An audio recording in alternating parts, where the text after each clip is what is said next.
కార్తీక మాసంలో పిండి దీపాలకు చాలా ప్రాధాన్యత అనేది ఉంటుందండి. నేను ఇక్కడ సూపర్ మార్కెట్లో దొరికే పొడి బియ్యం పిండిని తీసుకున్నాను. కాచి చల్లారిన పాలను తీసుకొని అందులో ఒక స్పూన్ బెల్లం తురుమును వేసుకొని కరిగించుకోవాలి. ఇలా కరిగిన పాలను కొంచెం కొంచెంగా పిండిలో వేసుకొని పిండిని కలుపుకోవాలండి. పిండిని 5 నిమిషాలు బాగా కలుపుకున్న తర్వాత మనం ఎన్ని దీపాలను చేయాలనుకుంటున్నామో అన్ని భాగాలుగా చేసుకోవాలి. వీడియోలో చూపిస్తున్నట్టుగా దీపాలను ఇలా షేప్ చేసుకోవాలండి. షేప్ చేసుకున్న తర్వాత రౌండ్గా ఉన్న ఒక యాప్ని తీసుకొని ఇలా మధ్యలో రౌండ్గా చేసుకోవాలి. ఇలా చేసుకున్న దీపాలకు పసుపు కుంకుమతో బొట్లు పెట్టుకోవాలండి.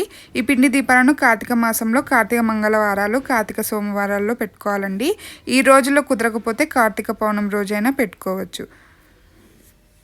నా ఛానల్లో కార్తీక పౌర్ణమి పూర్తి పూజా విధానాన్ని షేర్ చేశానండి. వీడియో లింక్ డిస్క్రిప్షన్ బాక్స్లో ఇస్తాను, ఒకసారి చెక్ చేయండి. Thank you for watching.